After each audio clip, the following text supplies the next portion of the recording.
The data that we're using, the primary fund data, we think it's the best data that's available on private funds. It's from MSCI. It's their private capital data. It used to be the Burgess data set.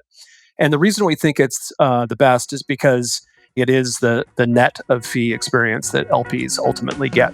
Welcome to The Institutional Edge, a weekly podcast in partnership with Pensions and Investments. I'm your host, Angelo Calvello.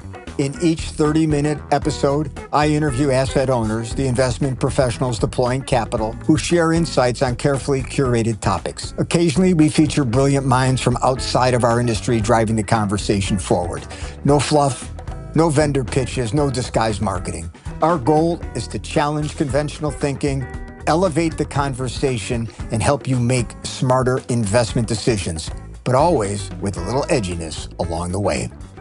Hi, everyone, and welcome to another episode in our series on private markets. I'm Angelo Calvello, your host, and my guest today is Professor Greg Brown.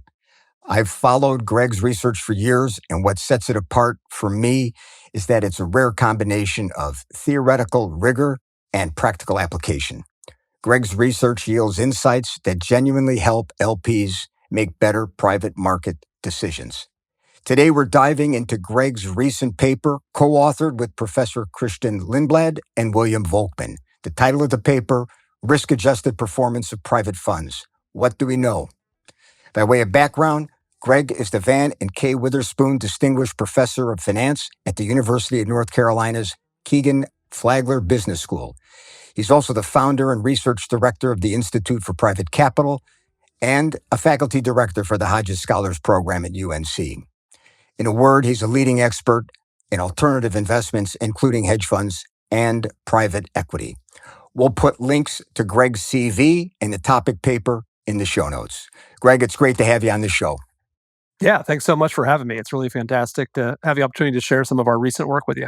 I appreciate that. Why don't we jump in? And I want to start at the top. Tell me, what's the genesis of this paper? Why did you perform this research? And maybe, what is the research question that you're really exploring here?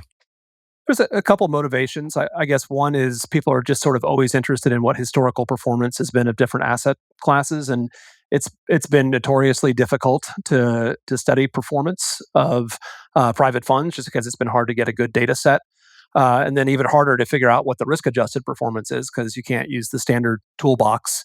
So there's been quite a few papers that have tried to do this, but some of them have come to differing results. And you don't know whether those results are because the sample periods are different, the underlying set of funds are different, or it's the methods that are different. And so what we really wanted to do was take a lot of different methods onto a common data set and sort of see what they said about risk-adjusted returns for different types of private funds. Let's go a little deeper now and start to deconstruct, the research framework. What's the scope of inquiry? The types of private funds, the data sources, et cetera. We try to have as comprehensive a view of the set of funds that we're looking at. So we're looking at venture capital funds, buyout funds, real estate funds, infrastructure funds, and private credit funds. And then we further divide that universe into basically North American focused strategies and outside North America. Ideally, we would go even finer than that and say, look at Europe and Asia. But the problem is, there's just not a lot of funds, that are, more than 20, years old. So you can't say as much, and you can't estimate some of the models that we're estimating without a reasonably large data set. So we kind of just do a U.S. versus non-U.S. geographic split. The data that we're using, the primary fund data, we think it's the best data that's available on private funds. It's from MSCI. It's their private capital data. It used to be the Burgess data set. And the reason we think it's the best is because it's full LP experience, the actual cash flow to the penny to the day that LPs get, that comes from how Burgess started out as a service provider, sort of a back office accounting solution for large institutional LPs. So they have a very long history of very precise cash flows across what we think is about 90% of the institutional fund universe for private closed-end funds. So it's not 100% comprehensive, but nearly comprehensive.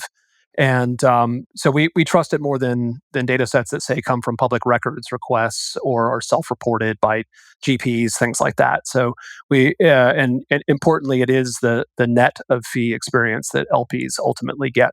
What's the time period you're covering with this data set?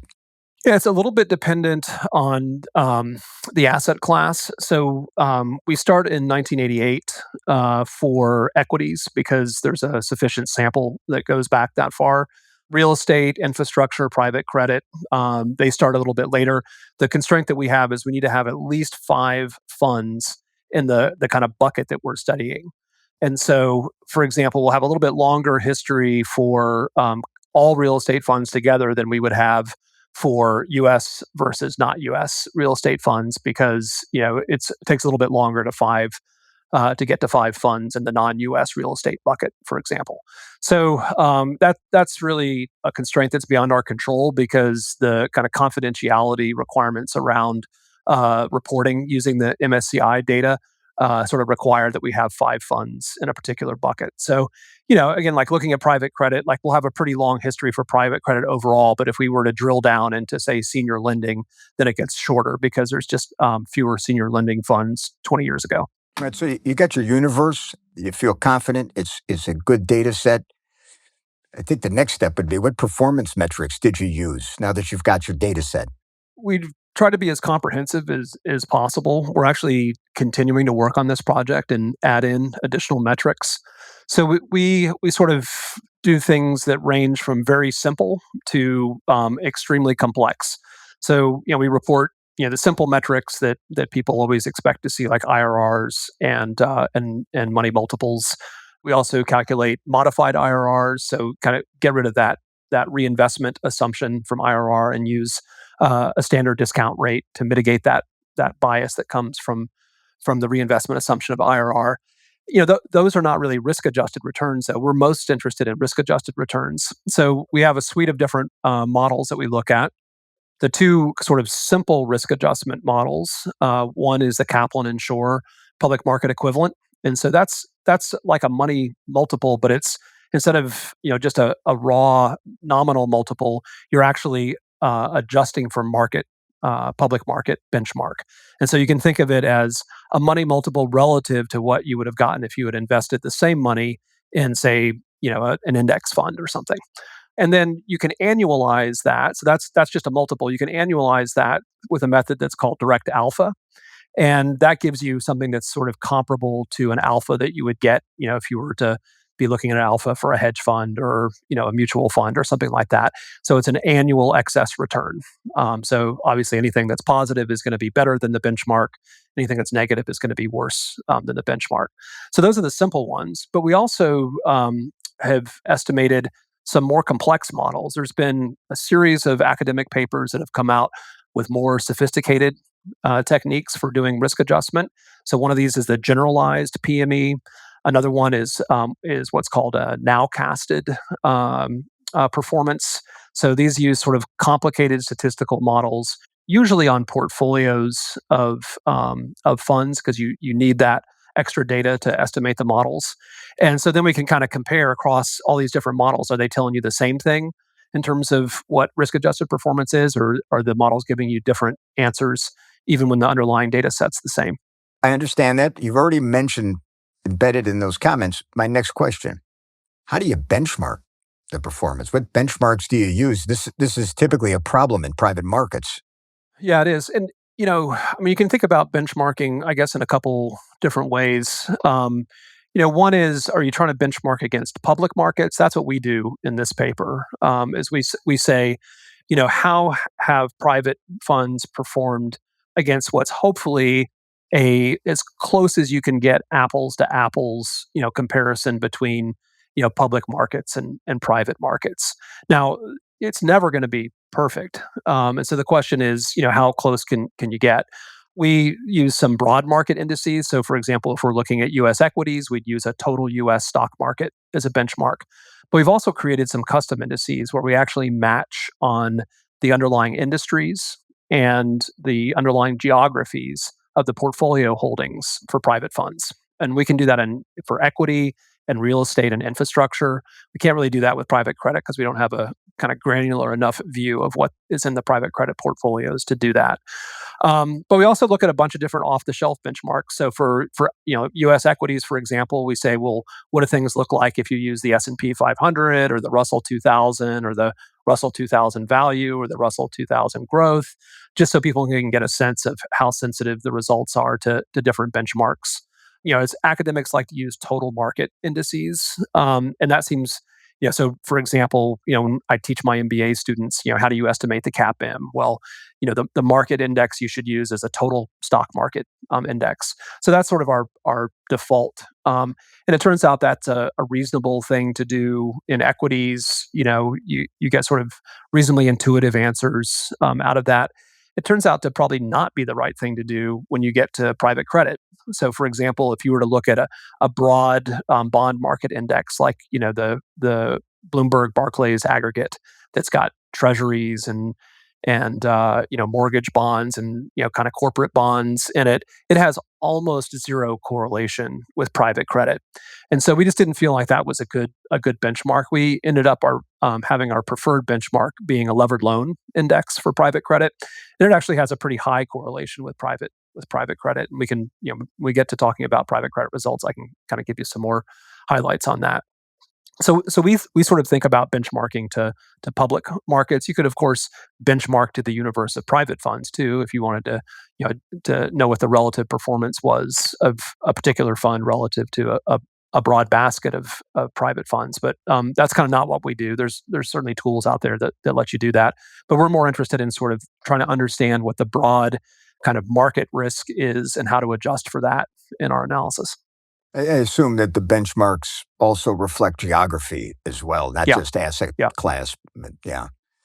I mean, that's a lot of work to pull all that together. I got to tell you, I'm exhausted just hearing about it. Shit. Yeah, it was a lot of work. And I'll tell you, one of the lessons that we had was that there aren't great public benchmarks for some asset classes. I think equities is relatively easy, Hmm. but as I already mentioned, like credit is a bit difficult. Infrastructure is quite difficult because the types of assets that are in private infrastructure funds are very different than publicly traded infrastructure. So, I mean, one of the things that we've kind of been advocating for, as we've talked about this, is for the index providers to start thinking about how they could create new indices that would be good benchmarks for private assets. Well, I mean, you've given us the research topic. You've talked about the scope of inquiry, metrics, benchmarking. Hey, let's just get into the key findings. And I'd suggest we do it by asset class or focus. I mean, could we start with equity funds? So, as I mentioned, we broke equities into two groups. We did venture and we did buyout funds, and you can go finer than that. I mean, you could do early stage versus late stage venture and growth capital and all that. But again, we were trying to do things at sort of a broad level. So we just did venture and buyout.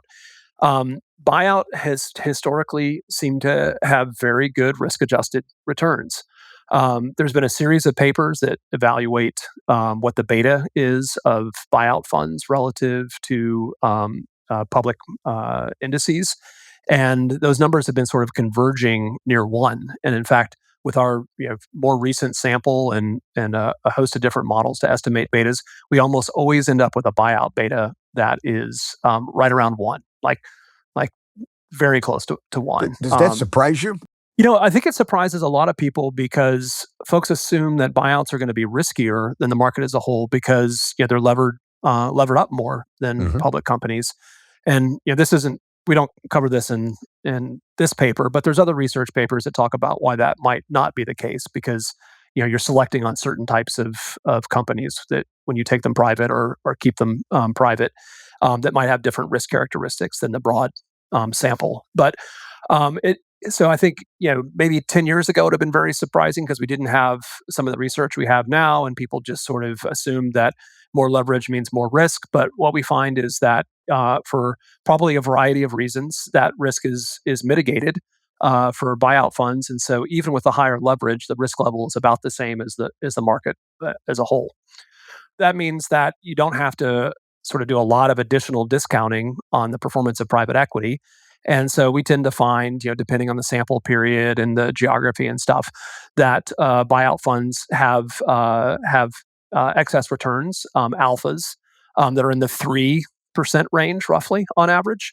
Of course, some vintage years it's higher and some it's lower, but the long run history is outperformance of about 3% on a risk adjusted basis, which is very similar to what you get on an unadjusted basis, just because the beta's about one. Now, venture's a different story. So venture has had historically better performance than buyout funds. Again, sort of you know on average, there's a huge dispersion at the individual fund level for venture. But if you take all the venture funds and pool them together, that average performance has been pretty good and on average better than buyout funds. But here's the issue.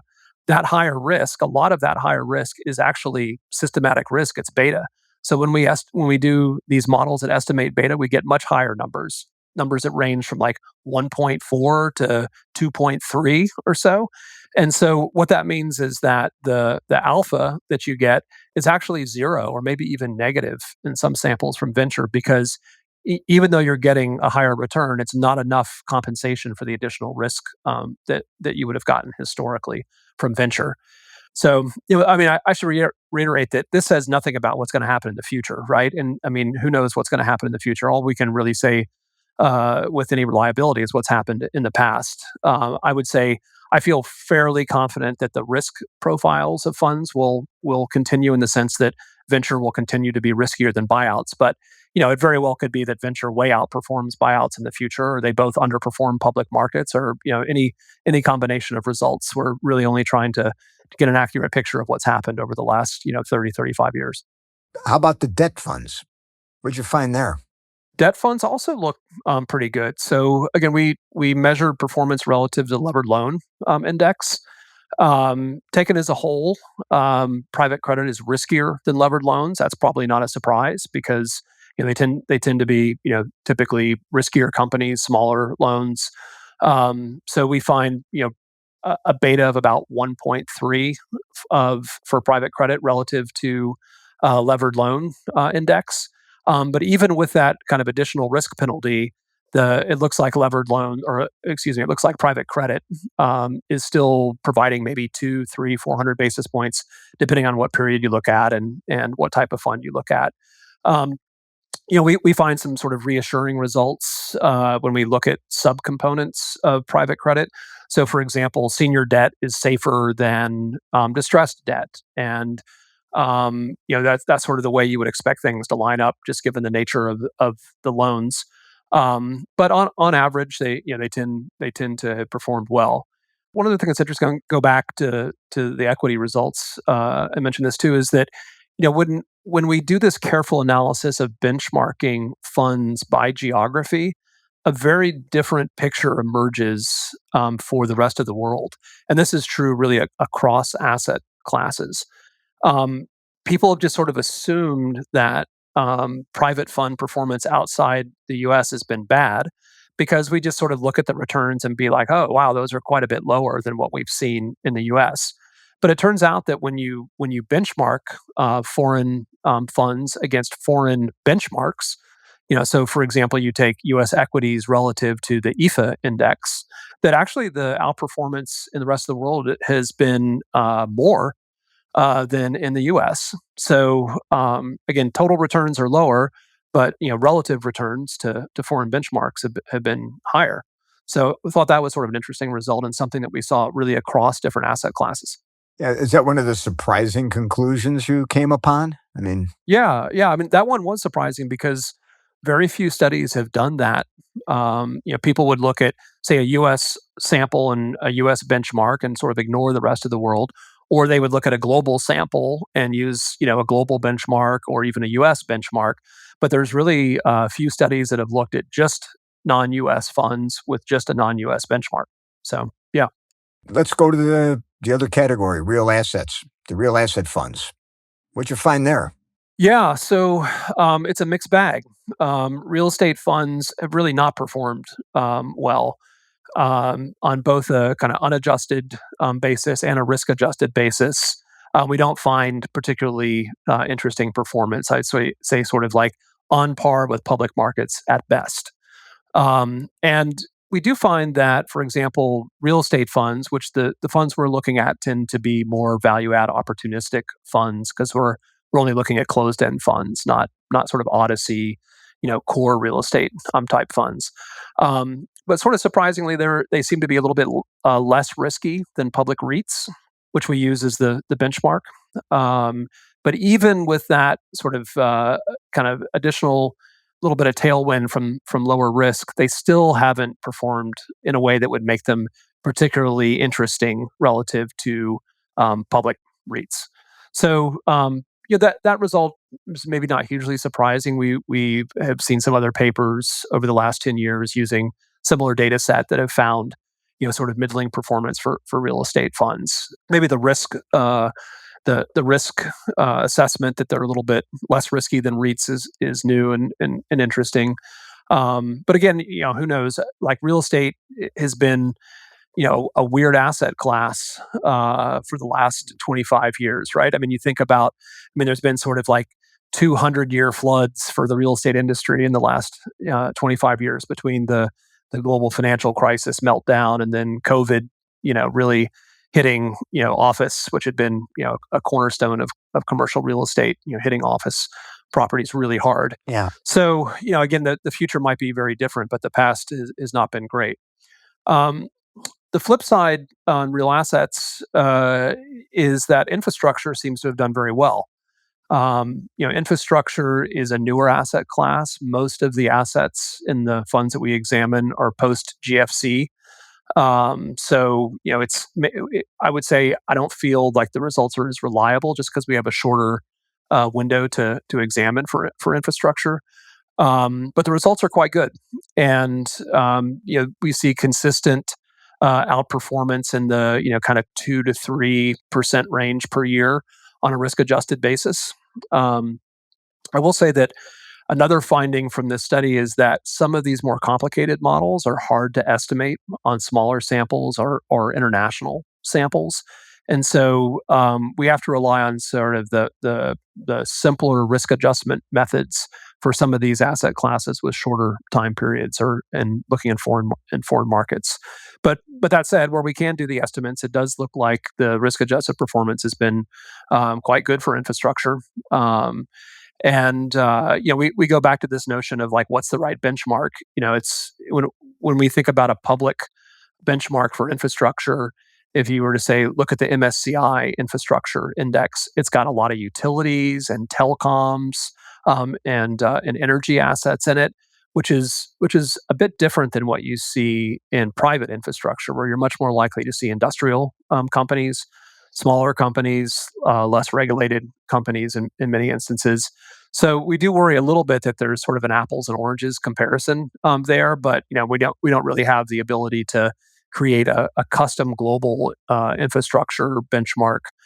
Given the data that we have, we can do it in the U.S. because we have access to the kind of underlying set of equities that we could build an index with, but it's hard to do that internationally. Can you pull it all together? What are your overall conclusions? And I think the overall conclusions are that you definitely get a clearer picture of what performance has been, relative performance has been, looking at a long time series and looking at risk models that are sort of at this point, many of them are kind of off the shelf type risk models.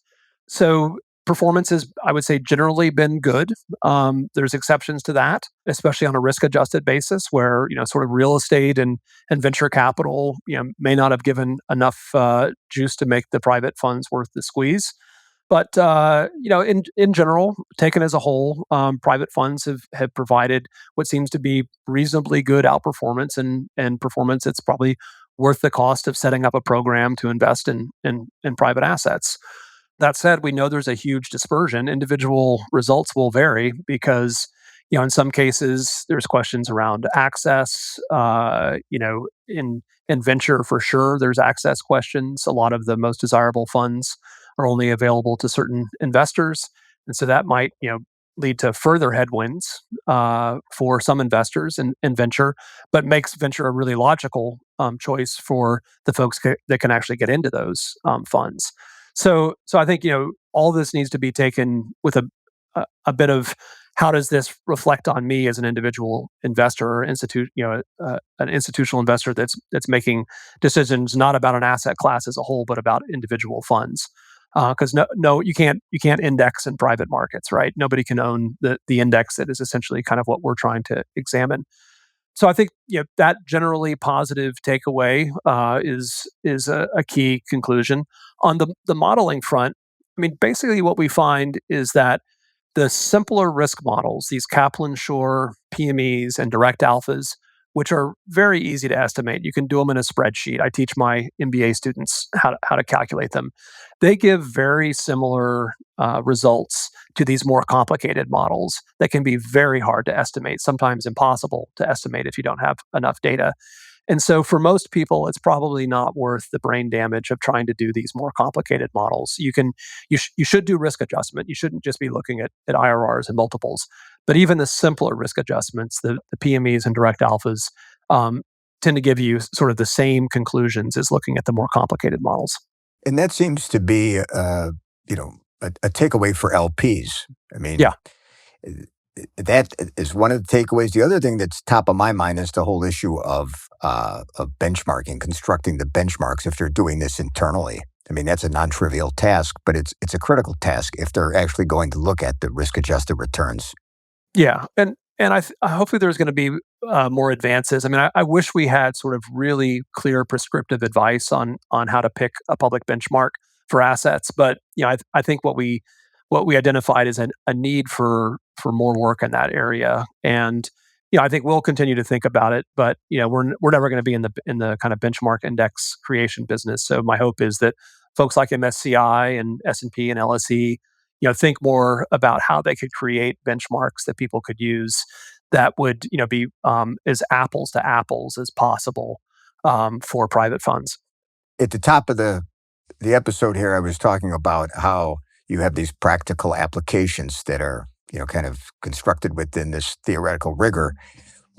We've talked about, looking at benchmarks. We've talked about looking at data. I mean, what's the guidance you'd give to LPs, that falls out of this research? I think that looking at a large historical data set is a valuable thing to do. In some cases, you want to do that to understand how those assets fit into your broader portfolio. So if you have a big, complicated portfolio and you're trying to understand, how much market risk you're taking, it's important for you to understand your venture portfolio's got a beta of 1.5 or 2 or something like that, and build that in. So I think that is a very practical solution. And if you're trying to evaluate an individual manager to be able to say, okay, well, you're, a European buyout manager, so I'm gonna, try to benchmark you as closely as I can to other European buyout managers versus, all buyout managers or US buyout managers, because you're going to get a better sense of what the skill is of that manager by having, a geographic and strategy specific reference point for them. And so, you might miss a fantastic European buyout manager if you're comparing them to US buyout funds because, they generate a lot of alpha, but you're not going to see that if you're using the wrong benchmark. And maybe the next 20 years, European stocks are going to outperform US stocks. And so you want to be allocating to that European manager. So I think there are, sort of stories that come out in terms of how there are differences across fund type and geography and time period that are hopefully going to be informative for how folks can make decisions. And I think it depends on the type of decision. These kind of broader portfolio allocation decisions, those are I think well informed by this type of research. We have less to say about how do you want to evaluate an individual manager, like going back to this European buyout manager. I mean, what you really might want to do there is look even deeper at that specific manager, get a very very apples to apples. Say, okay, well they were invested in these industries. Create that custom benchmark that replicates their industries. The timing of their actual investments, and do that at the individual portfolio company level. We have less to say about that in this research, but those are things that we're thinking about as well. Yeah, that actually takes me to my final question for you. I mean, what are your plans for future research? I mean, you're hinting at that. And you also mentioned earlier in your comments that there's ongoing research here within the context of this paper. Anything else top of mind that you want to dig into? Sure. Well, I can tell you what else we hope to include in this paper. We're kind of working on it now, and hopefully this fall we'll release a revised version. We're adding additional models. Hmm. So right now we have sort of three models that are sort of these complicated state of the art models, but there's other ones out there. Again, it's a lot of work to estimate some of these. Like just to give you a sense, to estimate one of the most sophisticated kind of what people call a Bayesian state space model on just U.S. buyout funds takes 4 days of compute time on a high performance computer. So Wow. like these are very complicated models. And just because they are complicated and time consuming, we didn't include them in the first draft. We just want to get something out there. But our hope is, by the time we submit this to an academic journal, that we have sort of the full suite of models that are considered sort of state of the art academic models. Interestingly, we haven't found anything that's different yet. Even when we do these models, they all sort of kind of point to roughly the same conclusion. You get different specific numbers, of course, but the kind of general conclusion is about the same. So I mean that's good, I guess, in the sense that the models are all kind of doing their job, but just different levels of sophistication. So that's what's up for this paper. Other things we're working on, right now though, is yeah, a lot of stuff that's focused on portfolio company level analysis. I think the last 15 years or so, we've made a ton of progress in terms of being able to better understand what's happening at the fund level.